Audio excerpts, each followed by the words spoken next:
All right, great day, everybody.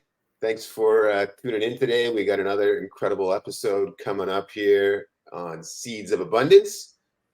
I'm Matthew Britt, coming at you from Ottawa, Ontario, Canada. My partner, Jim Gale, is traveling today back from Minnesota down to Florida. I think he's on a plane right now, so it's just myself and our guest here today, Mr. Jeff Raymond. Thank you so much for joining us, Jeff, founder, Thanks creator for having me. of Eden Growth Systems. And Jeff, to kick this off, why don't you tell everybody a little bit about yourself and your kind of journey to where you're at today with Eden? Okay, yeah. Well, thanks for having me on, Matt. And I hope, Jim, going from Minnesota to Florida, so from humid to even more humid, it is probably the best way to describe that right now. So hopefully he's going to have a good time and get some pleasure as business as well.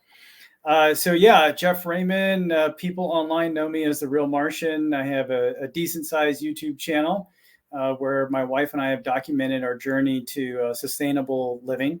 And that's kind of how we met you through that whole journey. But prior to all that, as far as the kind of resume goes, I'm an aerospace engineer by degree. I love being an engineer. I joined the Air Force after 9/11. I served in the Air Force for about 5.5 years as an aerospace engineer. I was deployed to Baghdad. I was stationed in Los Angeles. Most people don't know there's an Air Force base there. And then I also was stationed at the Pentagon in National Reconnaissance Office. I got to do some really cool top secret satellite stuff. Baghdad, heard the Lord tell me I needed to come home. Didn't really want to do that, but did what he said anyway. And after I got home, my dad was diagnosed with terminal cancer.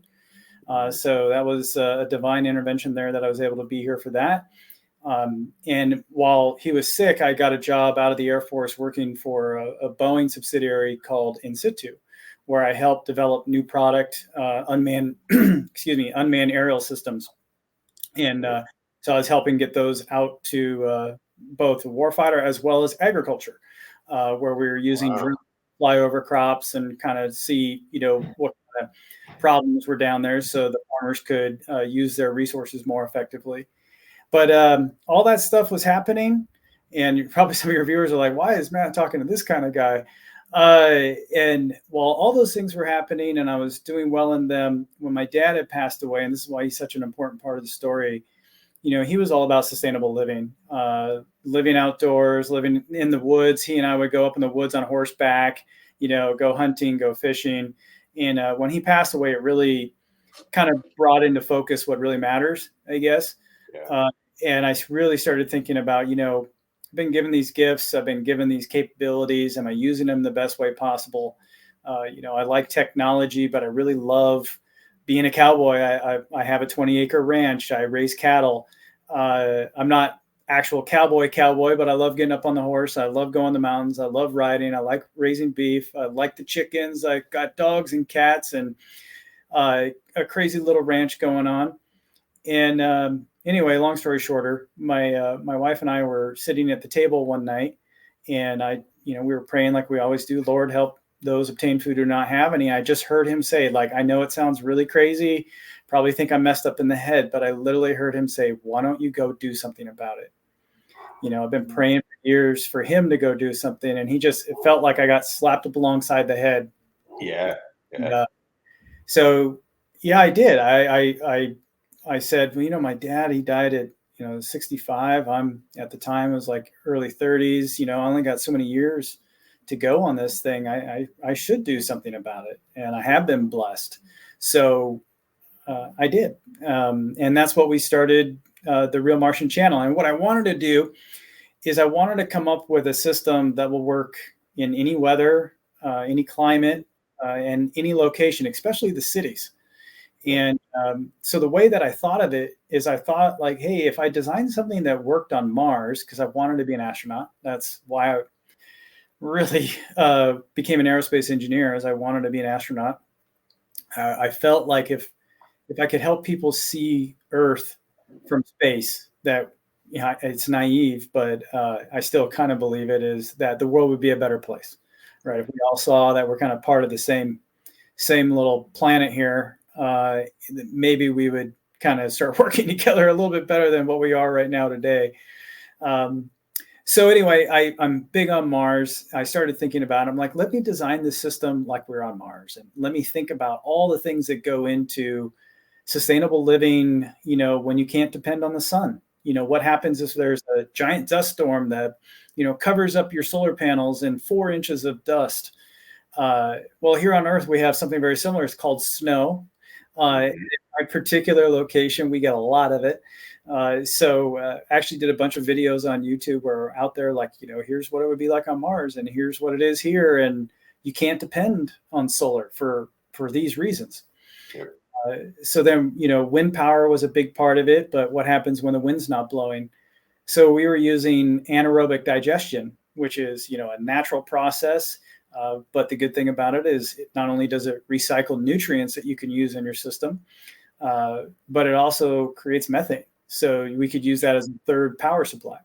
So we were playing around with those kind of things. We did aquaponics. We had the building itself was 80 feet long, 40 feet wide, 22 feet tall.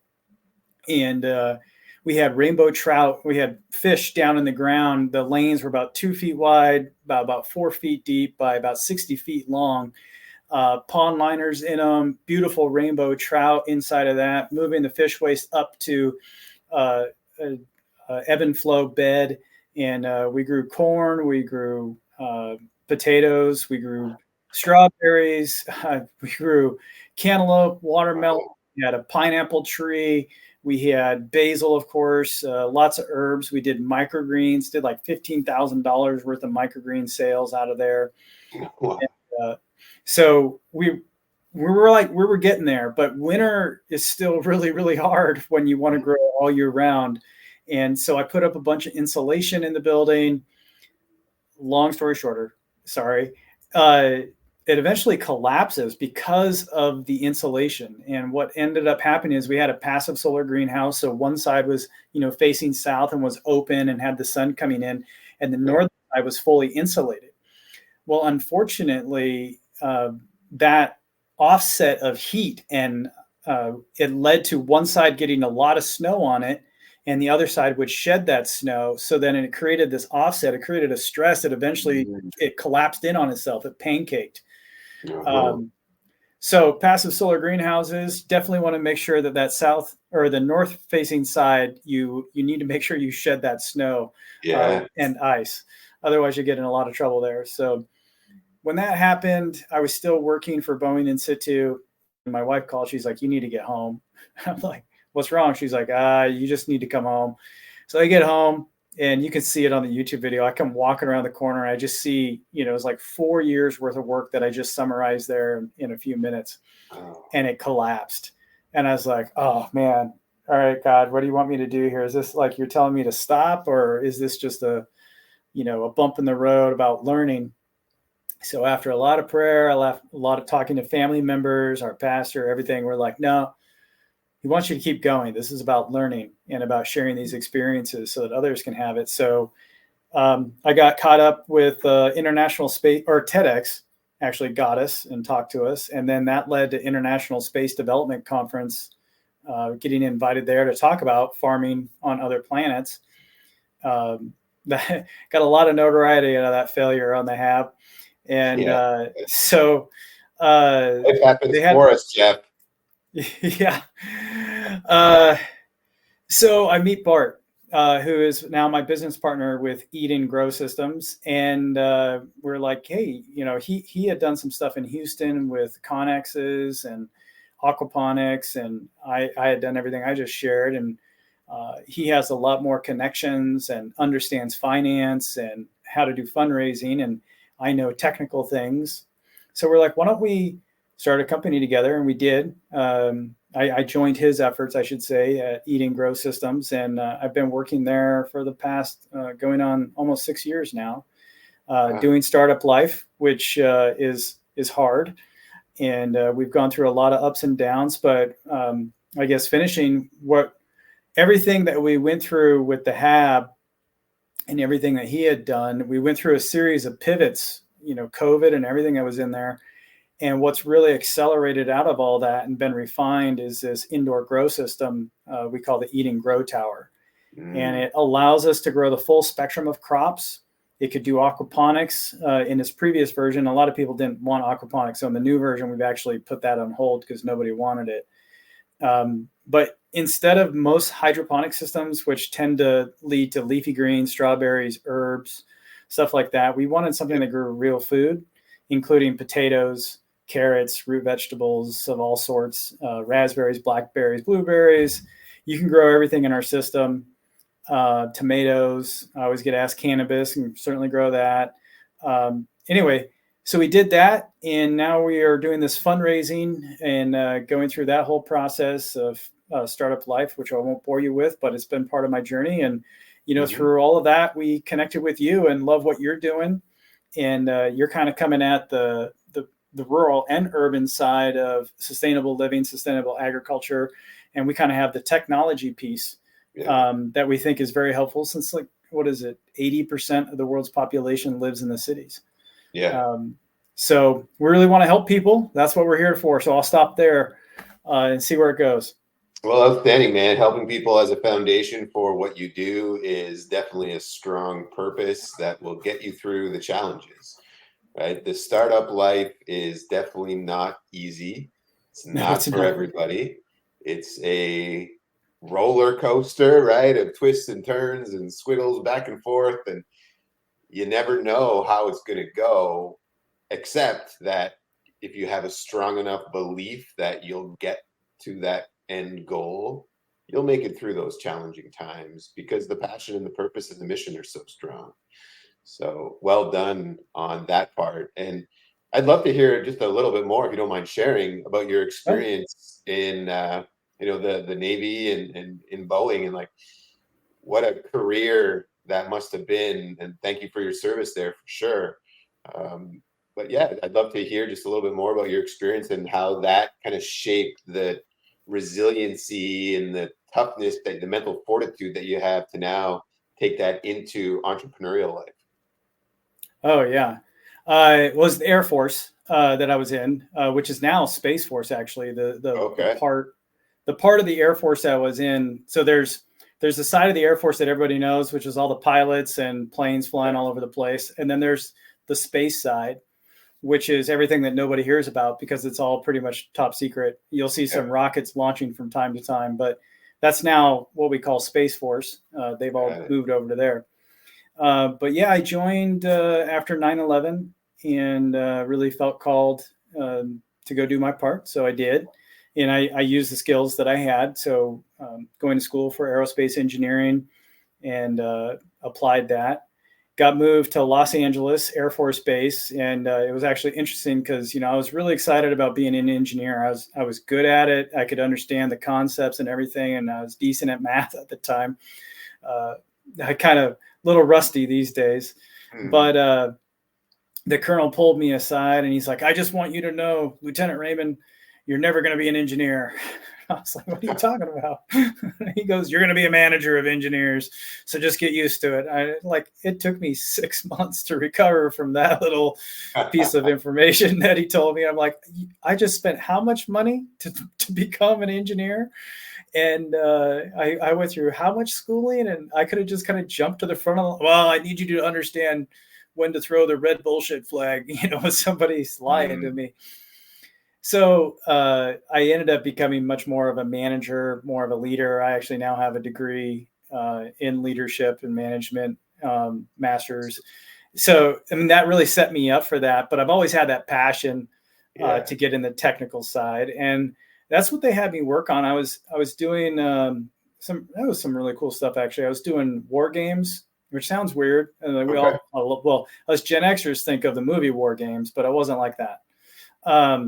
That would have been way cooler, but I actually got to do some cool stuff where they move you around to different locations throughout the world, and you would meet all these people from all over the world, different countries, and you would war game. You would sit down and there was rules, and you would go against these different entities, and you would see if you did this and they did this, what would happen, and you'd hot wash it afterwards and learn. And that got me some attention up to the Undersecretary of the Air Force. Actually, some of the work I did got up to that level. So I got to go to the Pentagon and do some cool stuff there. Yeah. And, but it taught me a lot about technology development, I guess, is the big thing. That's what the Air Force side of my experience in the military led to, about, what to look for in large corporations when they're trying to do something maybe not so good, because those things happen.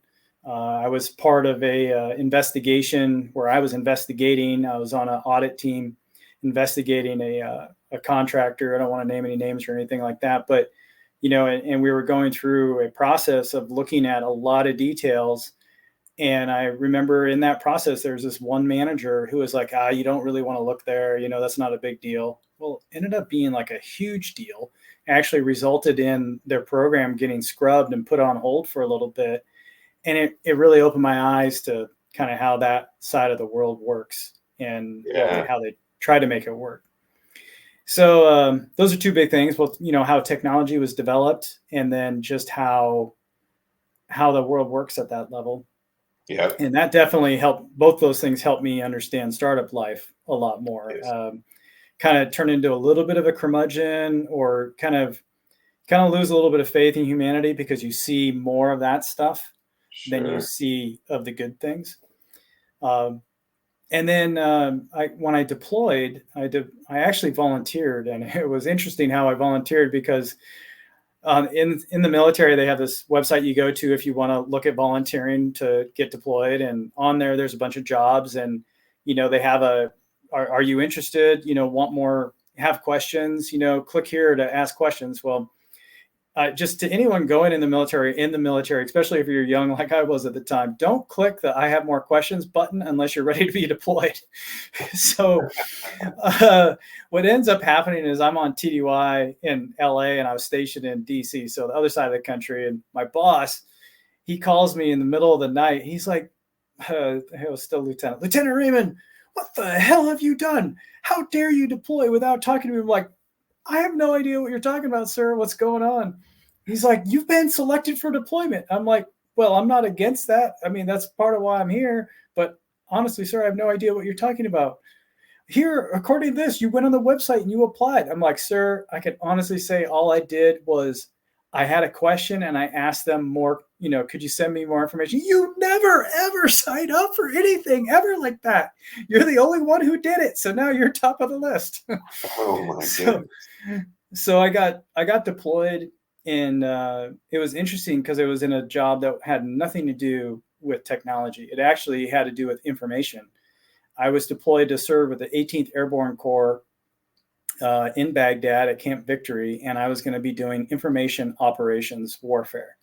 So I ended up going to school for that before I deployed in Virginia. They sent me, Virginia Beach, and I went down to a naval school down there, and they put me through, I think it was two or 3 weeks worth of training with a bunch of people from Australia, New Zealand, UK, United States, Canada, and met some awesome people, but learned how to fight a war without ever firing a bullet. And it's interesting because that's definitely applicable to, one, marketing, and two, what's going on in the world today. It's very, very interesting that I was able to get that experience.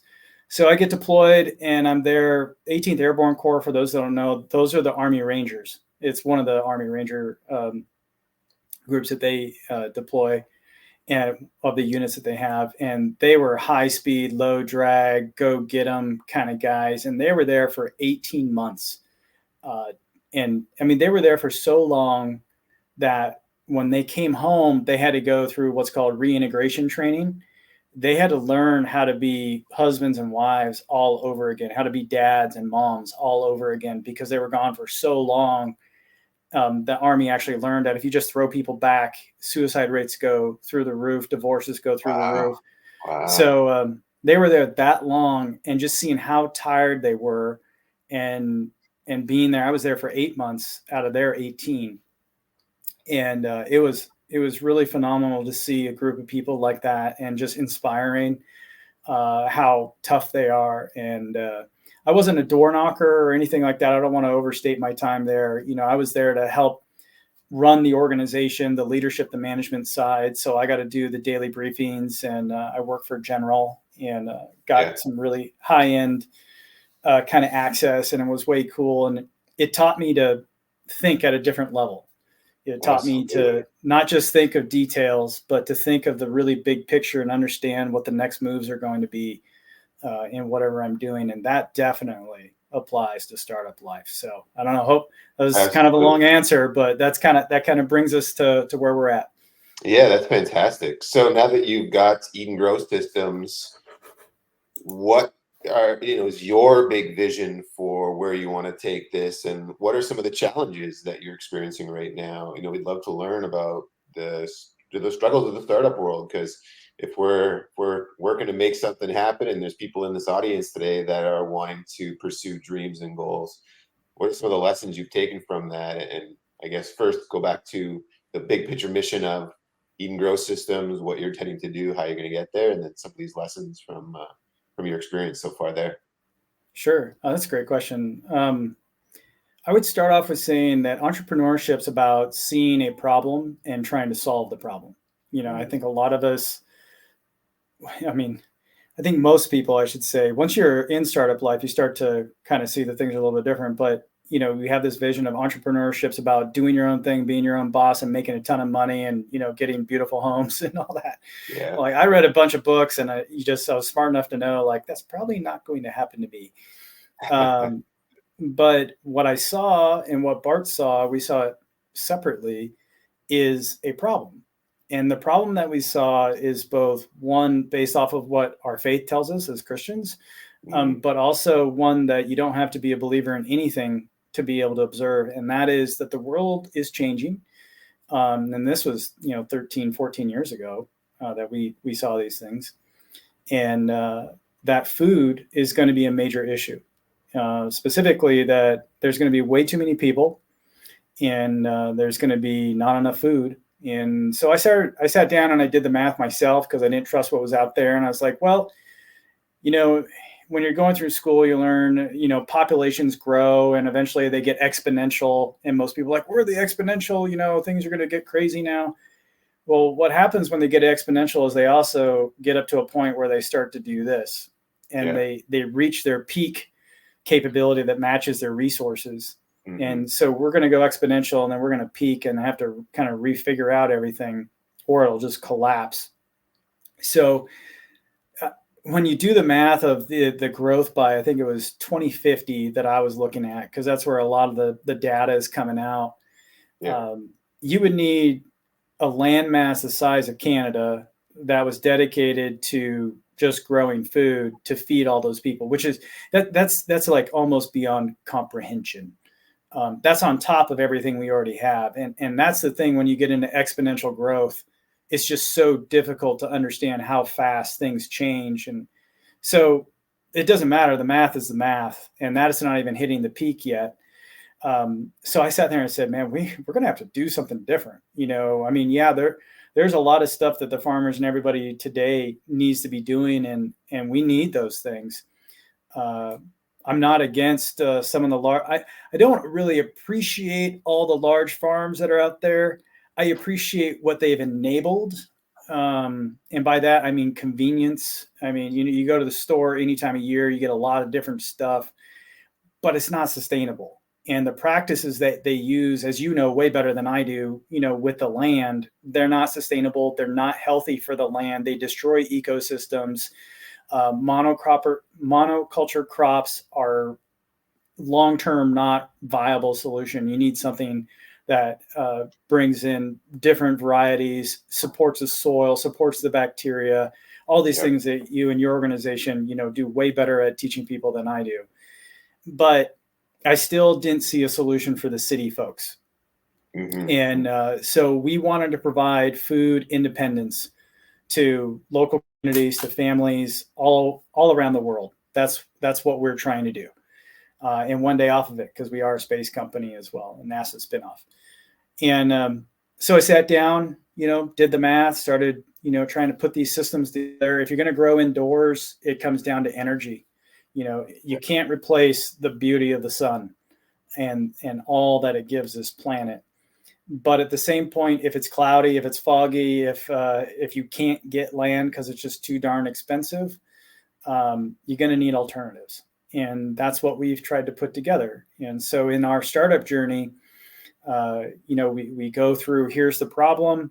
We go through and try different solutions, try to build them. And then it all ends up being about economics.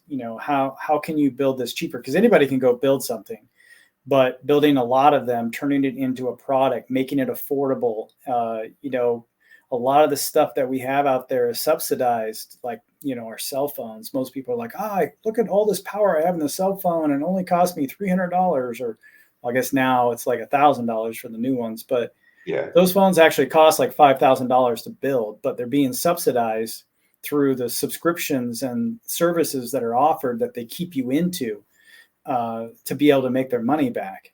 So as loss leaders, and for us, you just can't do that. We needed to have something, how can we build these systems and bring a garden into somebody's apartment that generates enough food to make it worthwhile? And the struggle is in the manufacturing and the supply chain. It's how do we get these things inexpensively? And we tried for as long as we could to stay out of China, which is usually where everybody ends up, and didn't really appreciate how they were treating the Uyghurs over there. And there's a whole bunch of instability over there right now, and didn't want to base my company's supply chain off of that. But the bottom line is, no matter how much we all say we want to buy from our local country, buy American for us here, when we go shopping, we talk out of our mouth, but we walk with our wallet. And, everyone shops at Costco and Walmart, on Amazon.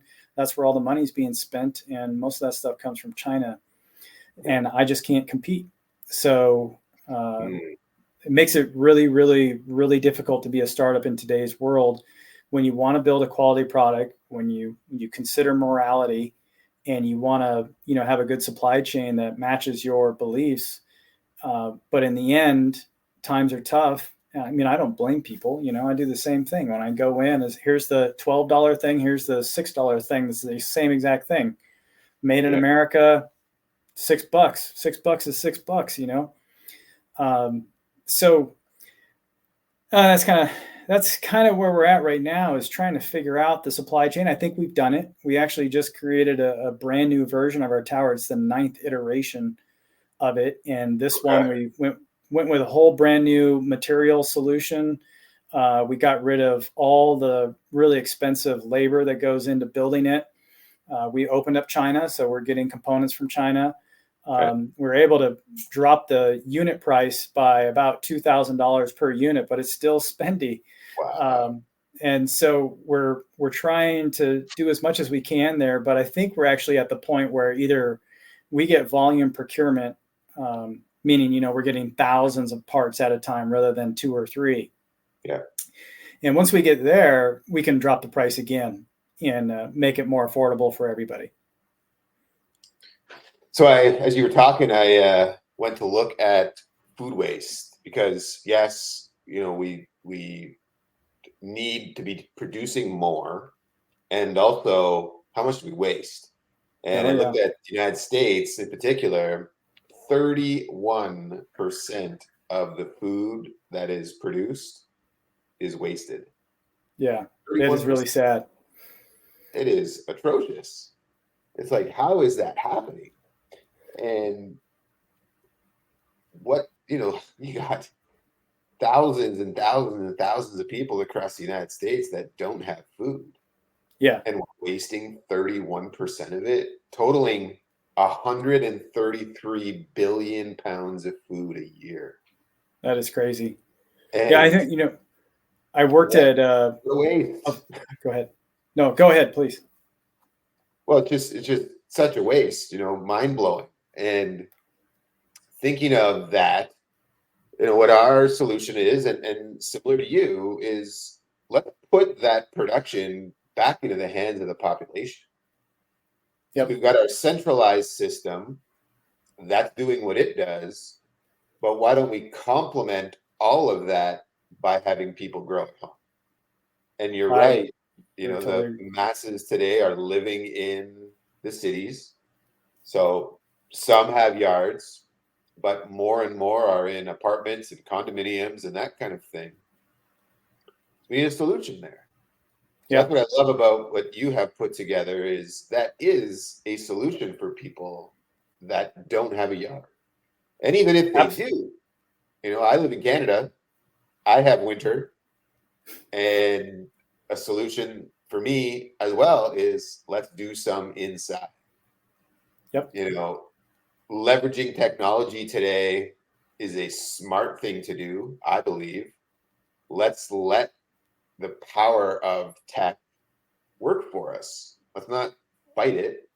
Let's work in collaboration with it and take advantage of what's possible. So what are some of the things that you see as opportunities right now, in the marketplace? You've got an incredible technology. How can that be leveraged by people who are watching here today, and some ideas maybe that you have to get that messaging out there? Are you going after some unique niche verticals, not just the home, but do you have other areas that you're going after? Let's see here. I lost your audio. Can you hear me? I can hear you, yes. You're back. I'm not sure what happened there, but I lost. You were asking about verticals and some areas of opportunity that I see. Is that correct? Yeah, some areas of opportunity that you see and some potential verticals outside of just the home that you maybe have identified that you're going after. Yeah. Well, the interesting thing that I've learned the most so far is that most people are extremely comfortable in the ease that big ag has allowed us all to get into. And I think it's a trap, but some people are starting to wake up to that trap and the unsustainability of what they've put in place. Again, I think we need an all the above solution. So I'm not poo-pooing any of the big farmers out there, and I'm not poo-pooing the small farmer, traditional farmer, or indoor. We got real problems that need everybody to work together here. So I'm not going to throw the baby out with bathwater kind of thing. But I would say it's really hard to get people to wake up to the food situation, especially in America, because like you said, we waste so much. We have so much abundance. We have more abundance than we know what to do with. That's why there's 31% waste. There's also that centralization that makes everything really, really easy. And we're completely in the same line with your thinking. Is we think it should be decentralized. We think we should get food right next to the people who are going to be using it. That's the right answer. That's the sustainable answer. That's the food security answer. It's the right answer for communities. It's the right answer for families. It's just waking people up to that has become a real challenge. And it's a challenge not because people are stupid. It's a challenge because people are really busy these days. Our family structure, the work structure, the distractions, everything that goes into living modern life takes people away from being able to take care of themselves. Yeah. And in a sense, that means they're giving up freedom. Not in a sense, they are giving up freedom for comfort. And that comfort becomes like a security blanket that once they have, like a small child in the security blanket, when we, our little toddlers, we have our little security blanket. It makes us feel good. And as we get older, you got to give up that security blanket, because it's weird when you're like, 30 years old holding onto your security blanket still. But people are getting more and more wrapped in this cozy blanket, and it's difficult to get through to that. So as far as people that we're targeting, usually it's people, using the common term, now it's cliche, but that are red-pilled, that are aware of these challenges. They're aware of not only the sustainability problem, but of the absolute trash that most of modern day large ag is pumping out. And if large ag would just take it back a little bit and introduce some more sustainability practices, they would get better nutrients in their food, and they wouldn't have as many chemicals and herbicides and pesticides on their food. They wouldn't have to use things like a peel to cover their crops. And, it's just, you probably know way more about all these things than I do, but people just like that comfort. And because of that, it's difficult to get them to understand. But the red pill folks, they get it. They're like, yeah, no, this food is killing me. It's killing my kids. There's a reason why there's many reasons why, I should say, kids are having health problems today. Young people are dying. Lots of reasons there, but a big part of it is food. You can't wake up and drink Pepsi and eat Cheetos all day and have donuts and expect yourself to be healthy. Yeah. And then the food that is given to them that is intended to be healthy is so low in nutrients and so low in flavor because it's been driven halfway across the country to get to them. Yeah. And what is it? You lose like 80% of your nutrients within the first week of harvest. Well, vegetables spend at least a week in transport, unless you're going to farmers markets, which is what, we encourage, is everyone should be buying local as much as you can. Yes. So the red pill folks are the ones that we're going after, but then, that's not a huge, ginormous market, but it is a market there. We actually just put up a survey on our website on eatinggrowsystems.com, asking people basically, what can my company do for you? We have technology. That's where we're at. We're not you guys. We don't have all the techniques and how to change a farm and make it fully sustainable. But if you live in the city and you need help with technology, if I put together a digital farmers market where you could all come together, would that be helpful? If I did a DIY guide, would that be helpful? We have a smaller version of our towers that's in test right now. Is that going to be helpful? You guys tell me what you'd want a company to go do that's in technology, that's in food, that would help you. So we're trying to do that. And the thing I'll stop on is we really have found a lot of footing with the commercial real estate folks, because after COVID, a lot of their facilities are sitting empty. And they're looking for ways in the city, how do I get tenants back in here? And the neat thing about our systems is they're like refrigerators. They're like appliances. We spend all this money on appliances to store our food, to prepare our food. And the Eden Tower is an appliance that grows your food. Yeah. It's on wheels. You roll it in to where you need it to be. You plug it in. You put water and seeds and nutrients in it. You turn on the computer, and it's basically just like a modern day refrigerator. You check on it from time to time to make sure it's running right, and that's it. So that means for commercial real estate, you don't have to go completely change your facility in order to get our systems in there. And that saves them a ton of money, and it means we can quickly go in and they can start getting rent. And then if we find the right partners, we can stand up these things almost like franchises where the communities are taking care of themselves. And then all of a sudden we solved a lot of problems right there. And absolutely. And so we're excited about that. And that's kind of where we're focused at right now. Yeah. What a great opportunity to take in this empty space that is currently not producing any value, no yield whatsoever, and growing in it. Exactly. Right in a city. Now you're closing that supply chain distance drastically, increasing the nutrient density because they don't have to travel for hundreds of miles or thousands of miles and take weeks to arrive at your grocery store. And now you're creating healthier food, healthier human, and more food security in food deserts, right? Ultimately, the vast majority of cities are food deserts. And when you think about how damaging that is for us, if we're all 100% reliant on somebody out there, hundreds, thousands of miles away from us, to produce our food, utilizing serious amounts of chemicals because they're fighting nature, right? Yep. It's the only way they can produce the thing they want to produce, and only that thing, is by killing everything else that's around it, completely controlling that environment. So it's time, energy, money, resource intensive. Nature is relentless. It's never going to lose, right? So they got to pour all this energy into it. And you're getting crops that are grown in really dead soil. Yep. So the nutrient density of what you're getting is already low before it even travels to you. We've got a perpetual problem that this is really a big solution for.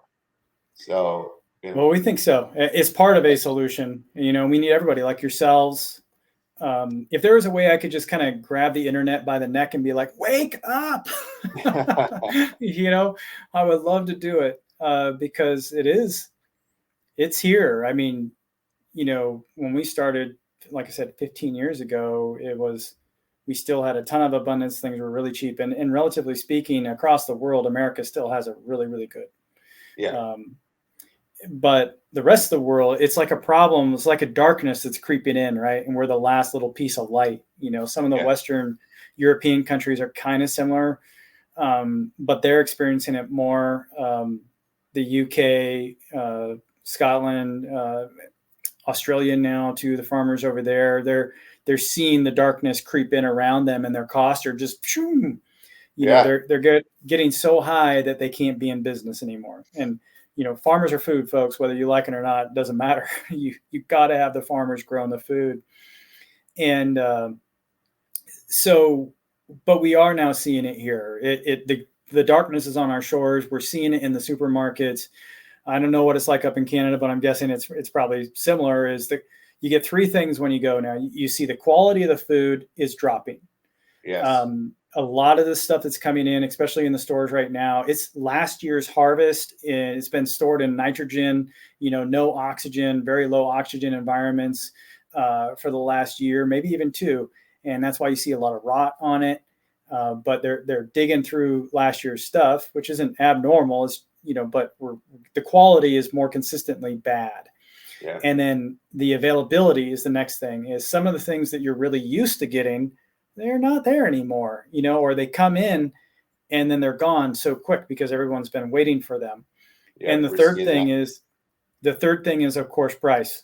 You're seeing the cost of goods are going up and up and up. Just last year alone for my company, our cost of goods went up by 200%. And that's showing in food as well. Yes, it is.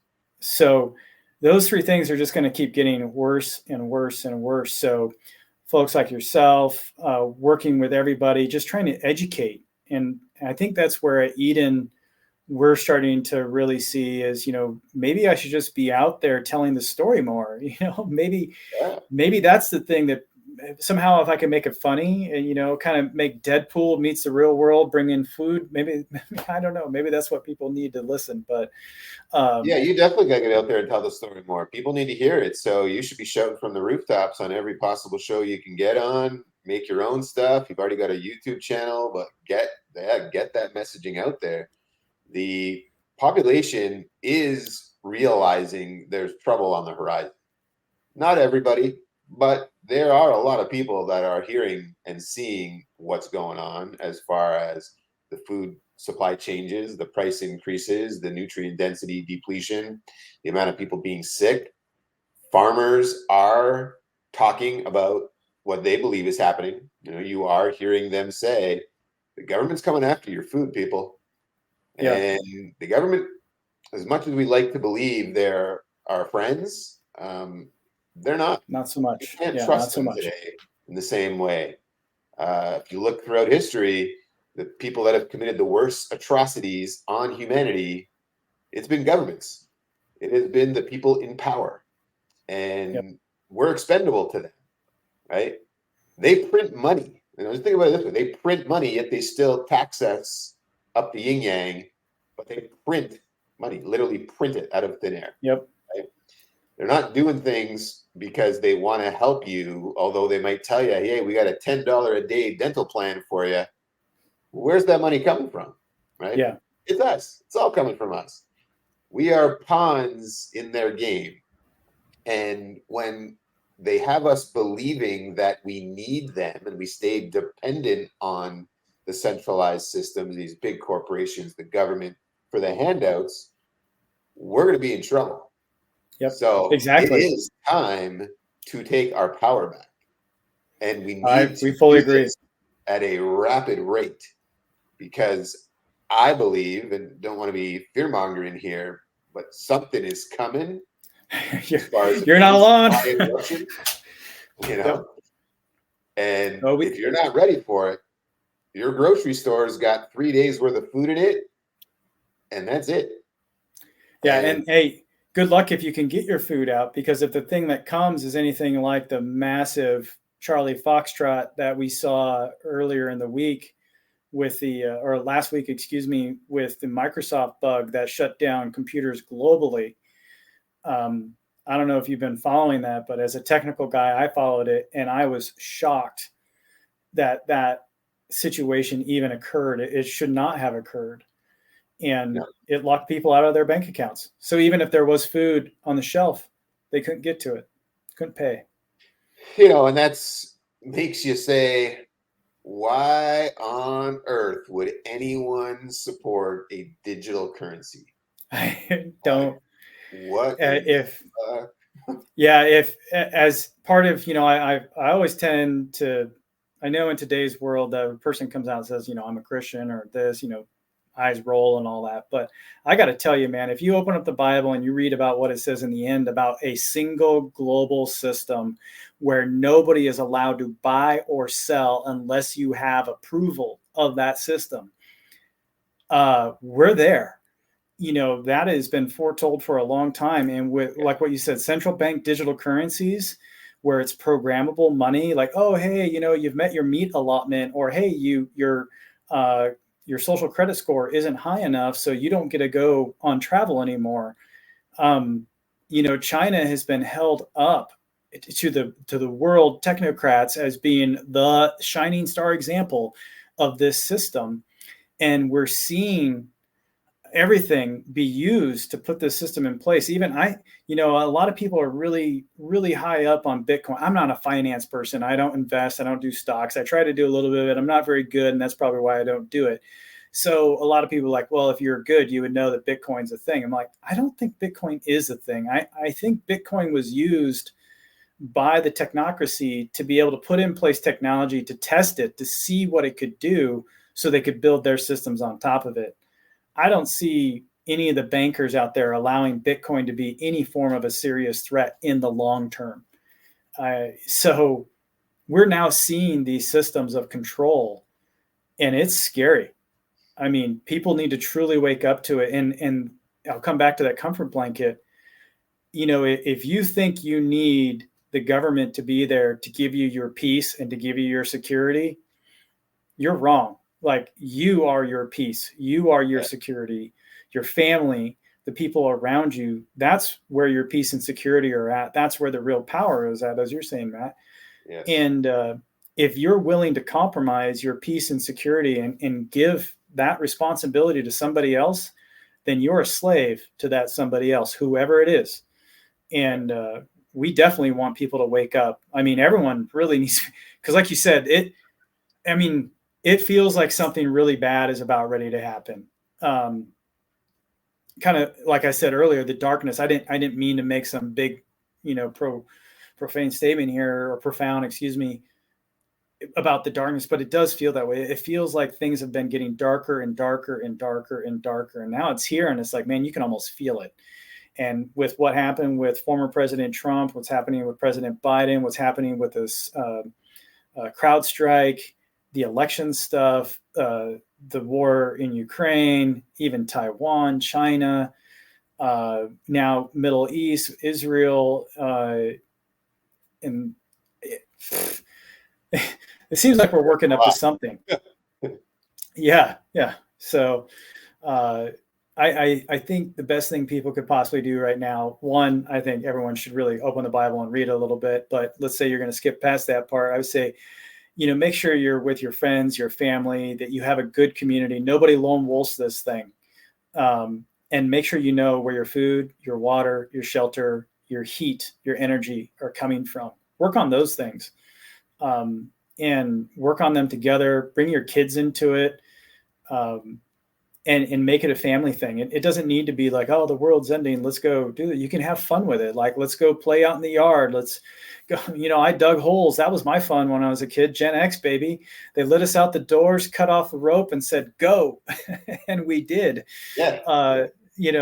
So get the kids back out there. Get them in the dirt. If you're in the city, take them to garden shows. Go to Home Depot and get a little planter to put on your porch or, in your window, and teach them about growing food. And go to your farmer's market and learn who the farmers are. Maybe maybe skip the farmer's market and go straight to the farmer once you know who they are and buy from them. They would love that, because farmers don't like packing up all their stuff and coming to the farmer's market. They like it when you drive to them and then they just dump the stuff out of their cooler into your car. Yes. And so, do those kind of things and get ready.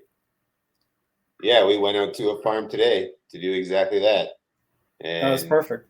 What an amazing experience it was for everybody to just be there, see where things are being produced, eat the food, meet the people, and It was powerful. Ultimately, it's a great thing for you to go see, because children are so disconnected from, where does my food come from today? Yeah, Trader Joe's. No idea. Right? Yeah. So there's real power in getting out there and seeing that. And as you said, there's some interesting things in our near future, it appears like. And if you are not ready for it, it will definitely be a damaging situation that we have to navigate. I think everybody at this point needs to do whatever they can to prepare themselves, take some of their power back, get themselves growing some of their own food, get in a situation where they produce some of their own energy, capture water, utilize that. We're ultimately being poisoned from many places right now. It's in our air, it's in our soil, it's in our water, it's in our food. These poisons are everywhere. And I'm calling them poisons because that's what they are. They're chemicals. They are. Chemicals that are harming us. Yesterday I interviewed a gentleman that's got an incredible zeolite product that's helping remove toxic heavy metals from the body. And when you get those metals out of your system, what a difference it makes in your overall health and how productive you are, how well you can think. And it impacts, the parasites that live on those metals inside your body, and the damage that those things do. But again, it's stuff that is all around us, right? These chemicals are everywhere. They're on our clothes, they're in our car, they're in our soaps and shampoos and creams and lotions, and they're in our food and the air and the water and everything. They're everywhere. There's a constant onslaught of it. So it's critical that we get the best food we possibly can. And that more than likely means you're producing it yourself. We get the best water we can. It means getting tools that can help clean your water for you, even implementing air purifiers into your home, and then do things to help detoxify your body. And by doing so and taking that power back, you will create a healthier family, which equals more productive, healthier community, and on and on.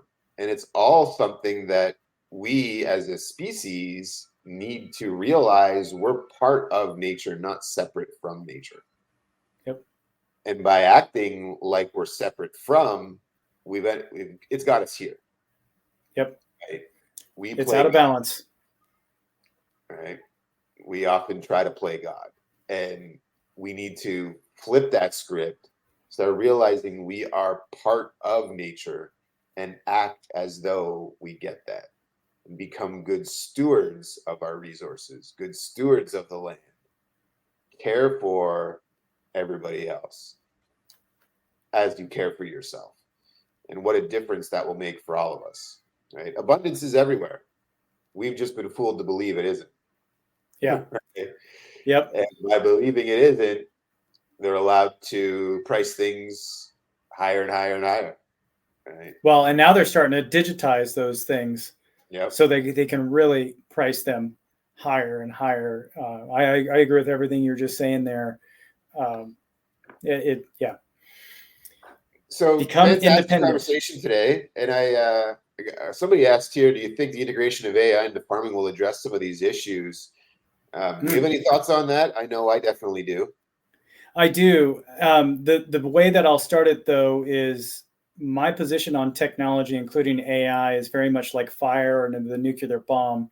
Is technology is neither inherently evil or good. It really depends on the people using it. I think some of the AI that is going to be used in agriculture is going to go to big ag, and the data that they're going to collect and everything is going to be used to just further a bad system. And the AI isn't going to be like having a moral dilemma with that or anything. In that sense, I would see AI as being bad because it's not because of the AI, but because of what will result from it, which is the perpetuation of a non-sustainable system. AI will continue to find more and more ways to eke out a little bit more profit, but it'll come at the expense of the ecosystem or the quality of the food. Now, AI, however, used by good people, just like fire can be used by good people, can be used to help. So what I mean by that is at Eden, behind me, there's a computer running that has a local AI, non-cloud connected.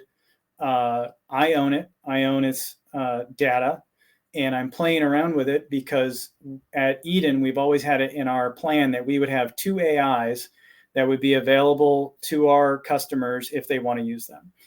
The first AI would be used to monitor the health of the crops. That is using visual identification to look for bugs and pests. Now, good thing is in our system, since we're indoors, we usually don't have bugs and pests. It's usually more of like lack of nutrients or too many nutrients that develop problems. And have the AI be able to watch the system so that the people can go do something else. Like we said earlier, there's a lot of stuff that pulls people's attention in today's world, and we're aware of that. And we wanted to use technology to help. The second way I wanted to use AI is to actually control the system itself. And by looking at local conditions and saying, hey, you know what, I'm in Florida and, the local humidity is 100%.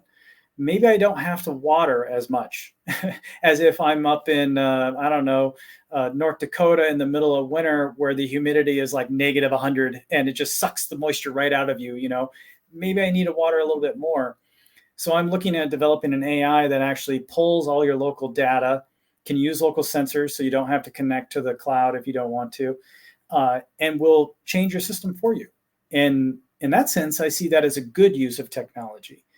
Absolutely, yeah. But I don't think the powers that be are necessarily thinking about giving people the ability to have more time and be food independent. I think more of the AI that's out there is about collecting information in a not good way to be used by people. So, yeah, I hope that answers the question. Yeah, it does. And I have some complementary ideas there. One of the things that I've always noticed, particularly with what I do here with Food Forest Abundance, is that the design piece is a bottleneck. And design currently costs a lot of money and takes a lot of time, so it's very resource heavy.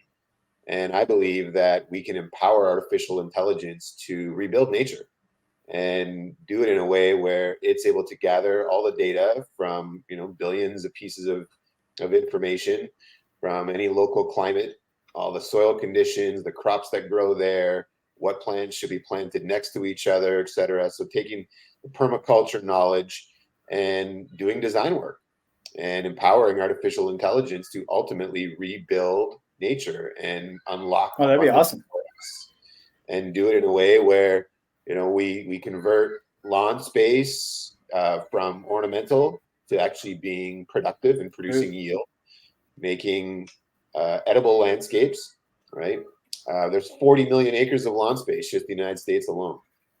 Imagine we converted half of that to edible landscapes that produced food in and around cities that didn't use poison, because permaculture, we don't do that. We work with nature instead of fight it. We let diversity be our friend, and we work on improving soil health and quality. So that's awesome. I think that'd be a great use of AI. Yeah, that's one of the big thoughts that I've been working on behind the scenes is really empowering artificial intelligence to unlock abundance through working with nature and rebuilding nature for us. Well, we got to work together. Let's start training a model. That's what I want. The interesting thing is that is actually Facebook of all people, which makes me question it. But they released the Llama 3 model and now the Llama 3.1 model, which is one of the most amazing large language models that's out there, and you can download it and put it on your own server and run it. You need to spend some money on a decent machine that can run it. But once you do, you can start training it on your own data. So all you got to do is start organizing your data in the right way, which I'm still learning. This is pretty cutting edge as far as AI stuff goes these days. It's happening so fast. Yes. But once you get your data in the right format, you can start training up your AI. You can give it a personality. You can give it rules to follow. You can remove the rules, which is scary and good, depending on how you're doing that have been put on it. You can do a lot of stuff there. And I can see on the permaculture side, man, oh man, you could build up a strong agent that is like permaculture guru, times 1,000, and feed it in some property information, probably some soil test results, and be like, hey man, here's what I want. Tell me what I can do. And it will. It is amazing. Yeah, I think there's some very powerful resources available to us because of artificial intelligence that will design better than the human ever could, just because it's got the unfair advantage of being able to gather and process billions of pieces of information in seconds and can make better choices. And as we work with it, providing it better inputs and the machine learning knowledge, it will do things better than we will, and therefore produce better results in the long term than we will. And I think thinking about it from empowering nature and doing it in a way where it's doing it for us, right? The artificial intelligence is empowering nature, rebuilding nature for the betterment of everybody. Now we got a real winner. Yeah, how you do all that, right people, right hands, all those things, but absolutely. Yeah. Oh, 1 second, something. Stupid phone. It's your AI calling you saying get to work. Yeah, it's like, hey, you've been talking about me too much here. Let's knock it off. Yeah. No, sorry about that. I should have turned that off. Well, Jeff, man, thank you so much for your time today. Any last words for everybody? Grow your own food. Work with Matt. Work with us. But no matter what you do, work with yourselves and your families and start growing food. Do it now. You're already behind the curve. It can be done. It's not something that you're just going to be able to say, well, tomorrow I'm going to start growing my own food. That's not how it works. Been there, done that, got a t-shirt, and put up a YouTube channel you can go check out at therealmartian.com. Yeah, here, we'll put that channel up there for people to go see as well. Well, hey, man, I really appreciate your time. It's been fantastic talking with you and getting to know you over the past couple months as you and your partners in Food Forest Abundance have been working on a collaboration together. And I love what you're doing. Overall, people need to take some of this stuff very seriously and get applying it and start where you're at. If you live in a condo or you're in an apartment, you do not have the ability to grow food outside, that doesn't mean you can't do it. You can empower tools like Eden Grow Systems to be producing some of your own food. And you can show other people what you're doing, which could then turn into maybe an affiliate business where you're earning some additional revenue by you showing what you already have going, promoting somebody else's systems that you're using. So getting creative today is ultimately a powerful way for you to add additional revenue in your life by taking care of yourself. All right. So thank you, everybody, for tuning in today. This was an awesome Seeds of Abundance show with Jeff Raymond of Eden Grow Systems. What knowledge he's got about growing inside. And go check them out, EdenGrowSystems.com. Go follow him on YouTube. Stay in tune with what he's been doing there, him and his wife, at The Real Martian. And we'll see you again real soon on another episode of Seeds of Abundance. Have an amazing day. Thank you so much. Take care. Thanks, Jeff. Yeah, thank you.